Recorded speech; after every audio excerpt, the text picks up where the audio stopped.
Parsimony as a method for phylogenetic reconstruction really has its roots in the 1950s. A researcher, German researcher named Willy Hennig. It wasn't really implemented in any practical sense until the 1960s, and even then it was done by hand. The idea itself goes even farther back. It goes all the way back to the Middle Ages to a philosopher named Occam, and sometimes called Occam's razor.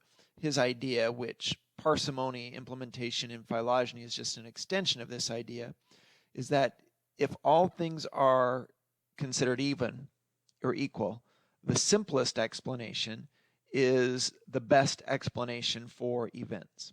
So let me give you an analogy to a semi-real life situation, and then we'll look at a morphological implementation here with this very simple 4-species phylogeny, and then we'll extend that into the genetic realm. So imagine you own a dog, and I think most of us are familiar with dogs. Many of you probably even have dogs at home, and you have a dog that's an inside dog, and you come home one day and find that your pillows on your couch are chewed up, or at least shredded. They look like they've been chewed up. Maybe they're even a little bit wet and slobbery, and your dog is over in the corner with its shoulders hunched over and tail between its leg. And that's your data. That's all the evidence you have. So what happened while you were out? Now, even if your dog had never done anything like that in the past, you would most likely think, oh, something weird happened. My dog chewed up the pillow and now feels guilty about it, as most dogs are. You know, they know when they've done something wrong, and especially if their owners are showing anger or something, they'll physically demonstrate their submission. That's just kind of the way that they are built. It's that pack mentality. So the simplest explanation is that your dog ripped up your pillows. You maybe clean the mess up and don't think about it again, or if it continues to happen, then you might start to take additional steps. Now, whether or not that assumption about your dog's guilt is correct or not may be totally unanswerable, but it probably is the very best explanation. But you never know 100% if that's really what happened. Now, it's possible that maybe, I don't know, the CIA broke into your home. We don't know what their motives are, right? But they, shredded the pillow to make it look like your dog did it. They maybe even planted some false dog saliva. And then your poor traumatized dog is over in the corner scared because strangers broke in and did weird things in his home, right? That's possible. But it's not very likely. And of course, the more extreme you get, the more we get into the realm of what today we are calling conspiracy theories. Things that are theoretically possible, but that all of the data and evidence that we show, that we have, are incredibly, incredibly unlikely. 1 in a billion, 1 in a trillion. And so once you gather enough data to support something, the simplest explanation, the more unlikely explanations are never, it's hard to, you can't disprove a negative, right? But we can be very, very certain to the pushing it to the point where we really have very little to no doubt that we know what the answer is for that particular circumstance that we're looking at. And so Occam's razor was you gather all the information, and the simplest explanation is the best one. It's the most likely one to be correct. Okay? So let's apply that now to a morphological data set. And we're not going to explicitly build this data set, but we'll talk about it. Let's say we're comparing 4 species, and I've picked these on purpose because they have extremes that illustrate the principles we're going to talk about. I've got a bat, a leopard seal, an emperor penguin, and an American eagle here. Okay, so if we start to build a data set, we want to figure out how these guys are related to one another. And so we start to pick morphological characters, and so maybe we say, do they have feathers? And we would say, okay, the penguin has feathers, the eagle has feathers, these two don't. Do they lay eggs? These two lay eggs, these two don't. Do they have fur? The bat has fur, the seal has fur. And so we can begin to build this data set. And if we mark these characters onto this, we're going to see that we can get an entirely huge suite of characters that we can mark in one place that separate the birds from the mammals. Right? And that's why we classify them now as birds and mammals, because we know about all those characteristics that are unique to this group and that are unique to this group and separate them. However, notice there are some morphological characters that if you chose to include in your analysis would be a little bit misleading. So if I say, can it fly? Yes or no? is that a characteristic? And on this one, notice on this phylogeny, I would need to map the origin of flight twice. Once in the ancestor of the bat, and if this was my only data set, I would mark it in the ancestor of the eagle. Now, if I'd included other birds, I might mark that in a different place and then a loss in the penguins, which is really what happened. But with just this simple data set, the most likely thing to do is mark it as, okay, flight evolved here. Is it fusiform, which is a fancy term for torpedo-shaped? So the penguin and the seal are both fusiform, torpedo-shaped. They're very good. They even swim similarly using these front limbs as propulsion. So we could look at that and say, oh, that's another one that maybe we should put those two together and those two, so maybe this is a better phylogeny. However, when we look at all of the morphological data that we can, it's very obvious that this phylogeny up here is better, okay? And the reason is that, in simple terms, I have to assume fewer evolutionary events to explain these relationships than I do these relationships. And the way that we visualize those evolutionary events is by marking them or mapping them onto the different phylogenies and seeing which phylogeny is able to be simpler, is able to assume fewer evolutionary events. And so the why here is this is a simpler explanation for the morphological features that we see in these organisms than this one is. Now, is it possible that the reason that the penguin has feathers and the eagle has feathers, the reason this has a beak and this has a beak and this lays eggs and this lays eggs and all the other bird characteristics, hollow bones, specialized lungs, we could go on, is the reason that they look alike, is that due to convergence? All of those characters by chance evolved more than once in these separate lineages. And so as you start to think about that, you say, okay, we're getting into the realm of very extreme conspiracy theories that it would be a huge coincidence if all of these very, very, very similar features that the penguin and the eagle share, or we could say vice versa, that the seal and the bat share, all those very, very similar features, could those have evolved more than once? And the answer is, well, it's probable, but not, it's possible, but not probable at all. And so we much prefer this explanation where the penguin and the eagle are very closely related to one another. It always kind of makes me laugh. If you're a fan of Jim Carrey and if you've seen the movie Dumb and Dumber, they kind of illustrate this principle.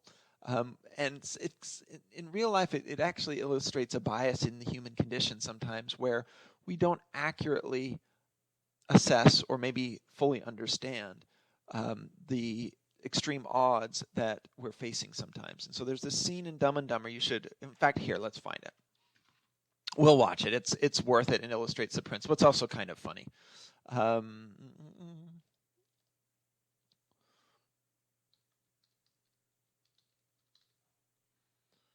Okay, so to set this up, in this movie, the titular characters, the Dumb and Dumber, Jim Carrey is one. I don't know if he's Dumb or Dumber. But anyway, these characters, they are kind of these goofy, silly. They don't really Stop do really well. watching Let's aquaponics YouTube that. videos. I'm gonna stop I did watching aquaponics for 5 years. videos. I taught classes on aquaponics.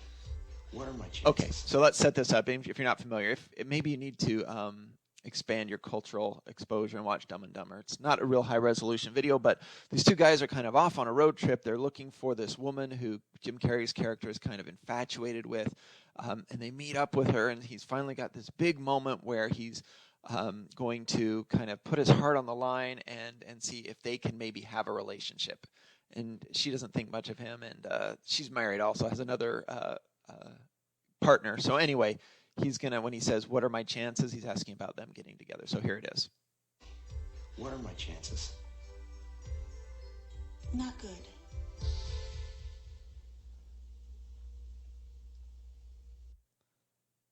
Sorry, I think I realized, let's make sure the computer audio is on here, and I'll restart it.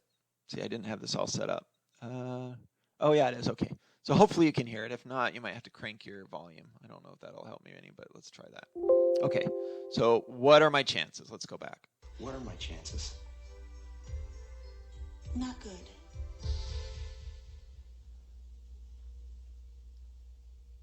You mean not good like 1 out of 100? I'd say more like 1 out of a million. Oh man, we're having all sorts of technical difficulties. This wonderful technological world that we live in. So as this is trying to load here, So the comedy in this, the humor of this, of course, is now we're going to see, oh, he's crushed. He only has 1 in a million chance. So you're telling me there's a chance? Yeah! And so he was just excited that it wasn't 0. But of course, realistically, a 1 in a million, he probably shouldn't be too excited about that.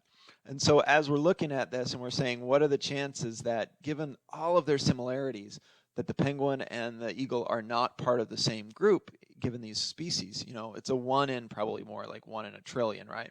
So there really is always a chance, but it gets to be so vanishingly small that it's not even worth considering after a while.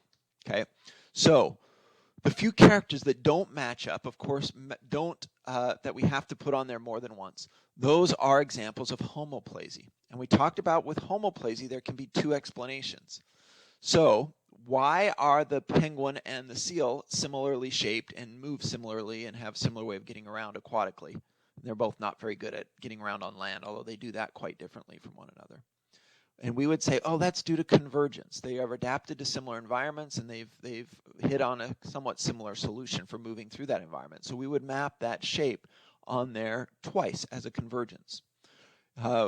Another explanation for homoplasy, the second cause of homoplasy, would be a simplesiomorphy, again, which is an ancestral condition that is lost in some of the descendants. So the reason that the penguin can't fly and the seal can't fly, for instance, is due to simplesiomorphy, right? The penguin's ancestors at one point could fly, but then it was lost in the penguin. So that would be a simplesiomorphic characteristic. Ancestral penguins could fly. They couldn't. Now, of course, when you look across the mammals, the bats are the only group that can fly. So we don't have a simplesiomorphy. This is an ancestral condition that it can't fly here in the seal because the ancestors couldn't fly. He never had an ancestor that could fly, and flight only evolved in the one ancestor of all the bats. But in the birds, it evolved early on in the history of bird lineages, and some lineages have lost it. So that's a simplesiomorphy, and we have to map that in a more complex manner. Again, so homoplasy is either convergence or simplesiomorphy. Now, we, under a very strict parsimony framework, sometimes called Wagner parsimony, but we'll just call it parsimony, all losses, gains, any mutation at all, we all treat them equivalently. They're all exactly the same. So if we are marking 2 losses versus a gain and a loss, we don't have any way to say, oh, this pattern is better than this pattern. We could mark either way, but what we do try to do is find the simplest way to mark it. Now, if it's a single synapomorphy, we can just mark it once. So if 3, 4, and 5 all share a characteristic, we just mark it once in the ancestor of 3, 4, and 5. Now, is it possible that 3, 4, and 5 gain that character independently and we should really mark it 3 times? Well, yeah, but that's very, very unlikely. So we choose parsimony, the simplest way, and we mark it a single time. So we're looking for the simplest way. Sometimes there is not a single mark that is the simplest way, and so we have to mark it twice. So the reason that 4 and 5 share a characteristic, like these little blue dots represent a single character here, but the reason that they share that blue square is either because they both lost the ancestral feature, light blue, or they independently gained it in an ancestor and then lost it only in descendant number 3. So we can mark those either way. And so they've marked one of these characters, even though they're identical characters, right? The blue ones and then the kind of greenish ones. They've marked one as a convergence, independent losses, and they've marked one as a simplesiomorphy, a gain and then a loss. And so under parsimony, both of those are equally valid ways, and it wouldn't matter for assessment of the phylogeny which one you did because it's still 2 changes. Now we'll come back to this as to whether or not that's a valid assumption to make. Are losses and gains all equally costly? Should we treat everything the same? Okay, we'll come back to that, so start thinking about it. Okay, but obviously there is a better explanation, a better arrangement for these species where we can put both of those characters, right? Notice back, under this phylogeny, which shows 3 and 4 very closely related to each other, we had to mark one of the characters as a synapomorphy for the group, but then the other 2 we had to mark in 2 places. So we had to make 5 assumptions about evolution under this arrangement if 3 and 4 are most closely related to one another. But notice if we switch that and put 4 and 5 closely related to each other and put 3 and 2 next to one another, we can make a very simple assumption of the way evolution occurred. And we only have 3 evolutionary events. So we prefer this arrangement much more over this one where we have to assume convergence or parallelism or simplesiomorphy for this other characteristic, a gain and then a loss. This is a much better explanation. So we like this tree better given both hypotheses. So again, we're gathering all of the data, mapping it onto the phylogeny and treating every single character the same, and then just figuring out which one is the simplest explanation. And that's parsimony. Now we're going to practice a little bit, but before we do that, I want to just review some terms. A synapomorphy is a type of a homology where we have a single ancestral character that's evolved, and this can be a DNA sequence, it can be a feature like flight, which is really a complex character made up of many, many different sub-features. But whatever it is, we mark it as occurring one time in an ancestor, and then everybody still has that. So flight is a synapomorphy for the bats. And we may even want to define that more explicitly where we say flight with skin stretched between the digits and, the very unique, distinct type of flight that bats have. That's a synapomorphy because it evolved once in the ancestor of the bats, and every single species of bat still flies. There are no flightless bats. Okay? However, in birds, flight is not a synapomorphy because although it did arrive in the common ancestor, there have been multiple lineages, including all the penguins, dodo birds. There are many, many flightless lineages that we could go through them. All of the ratites, right, ostriches, emus, and all their close relatives, the kiwi birds, they can't fly, and their ancestor lost flight many, many years ago. So that is a simplesiomorphy. So flight is a synapomorphy for the bats, but it's a simplesiomorphy for the birds because we have to map it originating in an ancestor of the birds and then lost in multiple lineages. An autapomorphy is a unique characteristic. It's like a synapomorphy, but it's found only in one species. And because it's not shared between more than one species, it doesn't help us to group them together. It doesn't give us any data. And really, we're looking for all of the data. It's really only one character. And so we might look at flight, we might look at physiology, we might look at bones, we might look at skin and feathers. And we could do all of those if we're doing a morphological data set. And we take them all, map all of the characters that we think are useful and valid onto different phylogenies and try and find the very, very best one overall. And the one that minimized the number of evolutionary events we needed to assume would be the best one. Now, we are dealing with molecular data, and with molecular data, we have these large, big, huge data sets. So we're going to demonstrate this, and this is a little bit more complex than some of the ones we've looked at before, but it's still not too bad.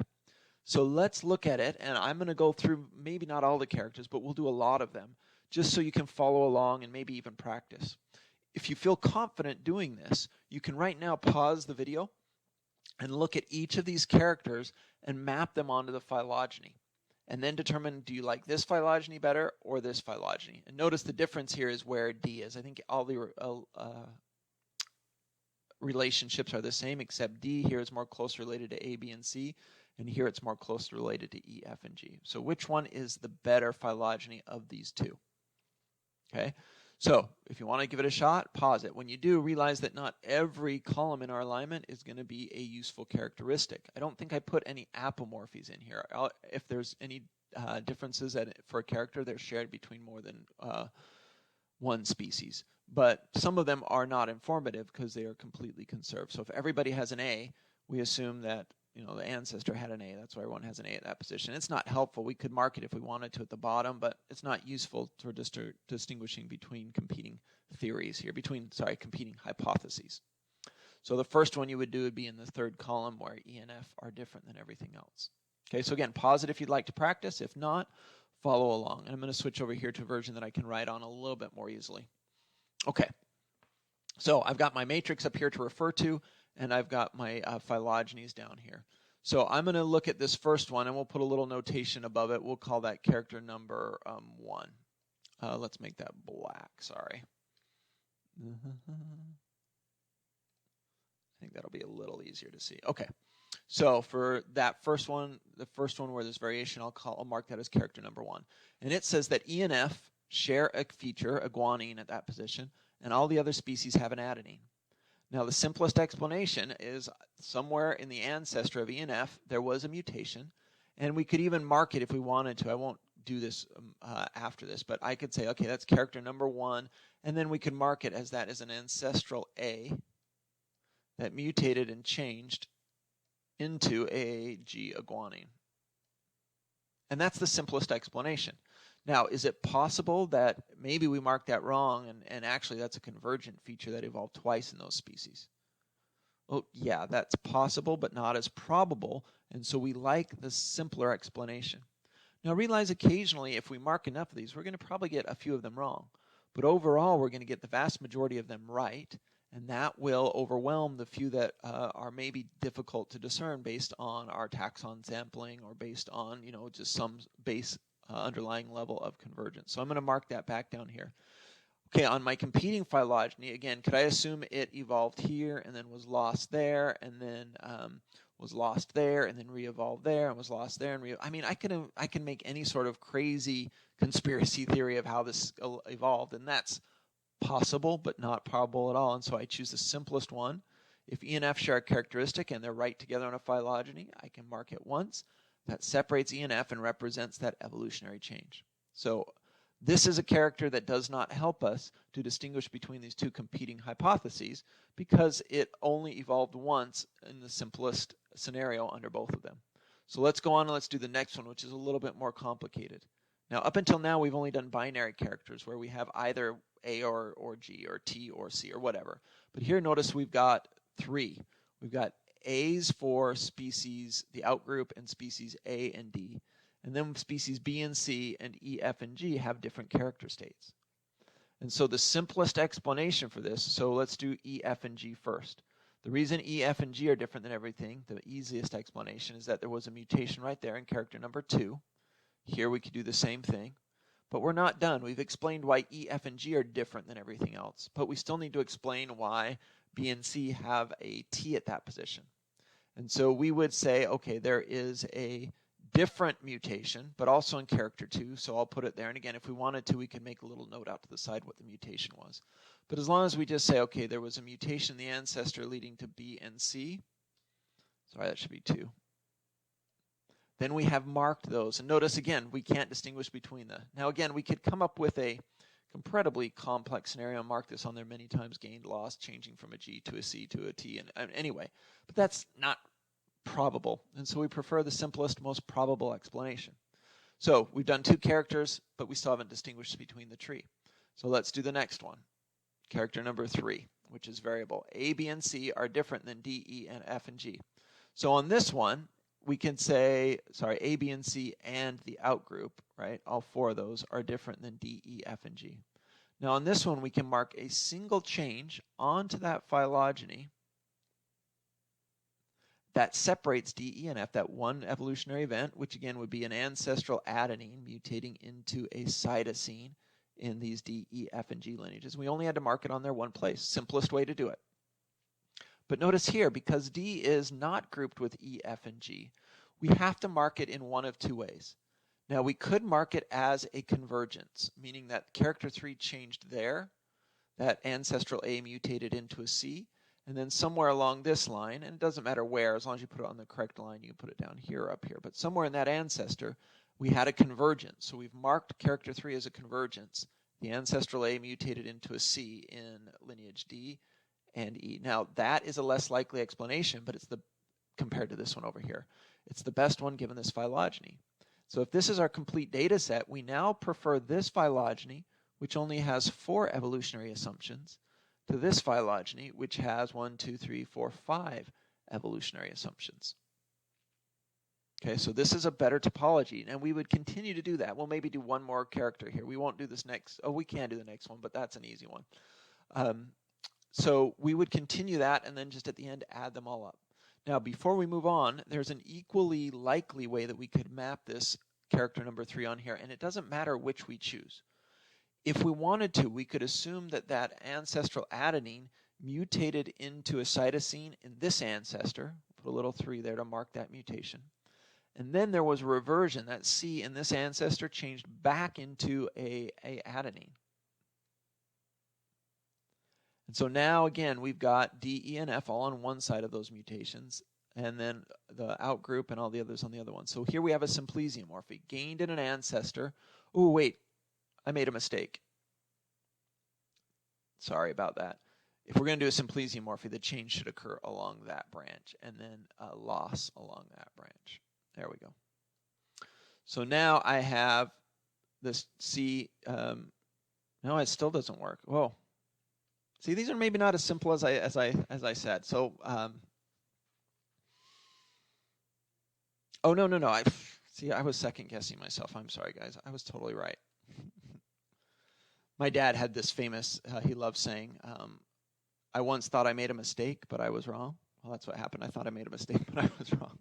So anyway, that changes into a C right there, and then the C mutates back into that ancestral condition right there, and so all those inherit an A, but it's really not the ancestral A, but it's indistinguishable based on our data set. So that way works also. So whether you mark it as a simplesiomorphy, a gain of a character and then a loss of that character, or as a convergence from a strict parsimony or a Wagner parsimony framework, it doesn't matter. Those are treated equally. Now, whether or not that's a valid assumption, we'll come back to that when we start talking about Bayesian methods and maximum likelihood methods. Okay, so let's do character number 4 because it illustrates that feature we were talking about, an apomorphy. Now, notice in character 4, the outgroup O here, which is on this connects as a sister group to all of them, is different from everything else. So an apomorphy is where just one species has a feature and all the other species have a different feature. And there are actually 2 places we can mark this apomorphy, but you can always, by definition, mark apomorphies on the branch leading to the character that is unique. So I could just mark that, and that means the ancestor here had a guanine, the ancestor, had a guanine, and all these guys have still inherited it, no more mutations up there. But there was a mutation somewhere in the outgroup that made it an adenine. Now you could also mark it instead here, which means the ancestral was an adenine, and then the guanine mutated here, and all these guys inherited it. So either or, you could map it either one. But notice it's not informative. It doesn't help us if this is the outgroup. If it's always at the base, then it's not going to be helpful for just having it different than anyone. And so with any feature, I think that's the only apomorphy I put in this data set. But if any species is different from all the others, you could always just mark it. If D was different than everyone's, you could always just mark it there on the branch leading to that species. So an apomorphy basically says, oh, that species is different from everything else. But we already knew that. That's why it was defined as a species in the first place. Okay, so apomorphies are not useful for inferring relationships. They can be useful for helping us determine overall trends in the data and determining a model of evolution. But for parsimony framework, apomorphies don't help. What we're looking for are variable characteristics, some of which are going to be synapomorphies, like number 3 on this tree, some of which are going to be inferred as simplesiomorphies, some of which might exhibit convergence, which, like simplesiomorphy, is a form of homoplasy. Okay, I know this is somewhat complex. It's a little bit tricky. I'm going to do a quick exercise. I'll put this up on Wednesday with an illustration of another method for more complex characters that you can always be guaranteed to find the very best mapping. But for many characters like this, so it's simple. E and F share something.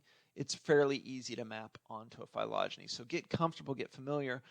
On the exam, you will be given a data set, maybe simpler than this, maybe 5 or 6 characteristics. You will be asked to map those onto a phylogeny, or at least maybe because this is online and it's difficult to do handwritten exams, where you can write and sketch out or mark traits onto a phylogeny. I will maybe provide you with a matrix and then map characters on 2 trees, and you tell me which one is done correctly, and then tell me which one is the best overall phylogeny.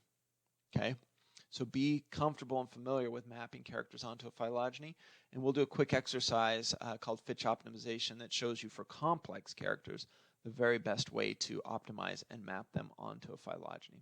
Now, if you want to go back, if you get stuck on any of these, some of these I think maybe are a little bit more complex once we start to get into these maybe it's only that second to the last character, but some of them are a little bit more complicated. So if you want to practice, good. If you feel confident, if you're not sure, make an appointment with me or log on during Zoom office hours, and we can review and go over and you can get comfortable mapping those. Okay, so today we have computer programs, algorithms that do this mapping for us. And so for any phylogeny, they can relatively rapidly, even for large data sets, spit out a score for this tree. That is called the tree cost or the tree score, sometimes the tree length. Cost, score, length. Those are all used interchangeably. And we are looking for the tree that minimizes that overall cost. And so that is the best or most parsimonious phylogeny, and that's the the hypothesis that we prefer. It's the one that minimizes evolutionary events and is the simplest explanation. Okay, so again, we'll talk about Dollo Parsimony and Fitch Parsimony very briefly. In this discussion, I want to keep it a little shorter, so I will do Fitch optimization a little bit later. But it's a nice way to get the very guaranteed simplest scenario for the evolution of a character if you follow a step-by-step procedure. Okay, now parsimony was used very, very widely as genetic data sets became available, and it's actually a fairly good method. It ticks pretty much all of those boxes that we looked at before. The one maybe you could put a little asterisk by if you want to go back and look at that list of 6 characteristics. The 5th one on it was, is it falsifiable? And parsimony, because there's a very strict criterion, it's difficult to say, okay, yeah, this one's only it's not significantly different than maybe a closely one, because parsimony just says, no, it's the best one, and we're going to use that definition, and that's the best one overall. So we can maybe say it's not really falsifiable, but it's pretty good at all of the others except efficiency, right? It's not a very fast method, especially compared to the neighbor joining method that we talked about. It's a little computationally intense, okay? However, as people began to look at data sets, they realized that maybe this idea of treating all characteristics equivalently, all substitutions, all insertions, deletions, should we treat those all as the same weight? Are they going to have the same helpfulness in helping us to determine relationships? And the short answer is no. And maybe you can that might be kind of obvious if we're looking at morphological characters, right? You might treat a wing as a much, much more important characteristic than you do a simple DNA base pair change, right? Because a wing is a very complicated character made up of many, many sub-characteristics. So in reality, we should give that more weight than a DNA change. But even among DNA changes, if we are looking at a data set and noting that, for instance, transitions, right, which is a C changing into a T or a T changing into a C, if those are much, much more likely, and especially if we have lots of variation, then maybe we treat a transition, an A to a gene as a purine to a purine. So that would be a transition, whereas this is a transversion mutation, right? This is also a transversion mutation, a G, which is a purine, mutating into a T, or vice versa, depending on how we map it. But either way, that position represents a transversion. This first one represents a transversion, but this one represents a transition. And so depending on the patterns that we are able to measure in our data sets, we might want to give different values to some of these changes over others. So rather than treating everything as one change, we maybe treat some with a little bit more weight. And so we call that weighted parsimony. And so people began to do this with some sort of an eye towards being objective, but it was very difficult to determine how much extra weight. Do I treat transversions as twice the weight of a transition, 1.2 times? How do I do that? But however we do it, if we could to some way find an objective way to assign weights, we could do a weighted parsimony approach and then do the same thing, but every dash might be a different value, right? Where the lowest one is 1, and then everything else is either, maybe the lowest one is 1, everything else can range from 1 up to however, no ceiling. And so we might treat some changes with more weight, give them more value than other changes. And so people began to do weighted parsimony. Now, it was difficult to put objective weights on those, and then people also realized that if you're going to do that, then we may want to put some more statistical approaches to how we evaluate those weights and how we implement those weights into assessing whether or not the phylogeny is valid. And so the next step after parsimony was something that we call maximum likelihood. And so in our next discussion, we'll outline, define, not get into the nuts of the math and the algorithms, but we'll give you an overview of how maximum likelihood works and why it was turned to over parsimony. But weighted parsimony is kind of the beginnings towards this more mathematical, model-based statistical approach to assessing phylogenies. Okay, but really quickly, right before we go back, I just want to look at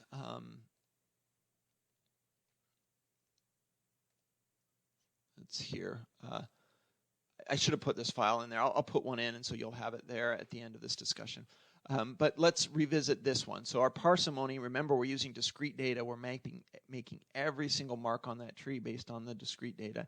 And then we're using optimality criteria. So that's why it's such a computationally intense process. It's because we have to evaluate many, many trees. We can't evaluate all of them for reasonably sized data sets, but we can evaluate many, many trees, use a reasonable search strategy, and use a lot of computing power to find, or at least have a 99.99999% chance that we found the very, very best tree overall.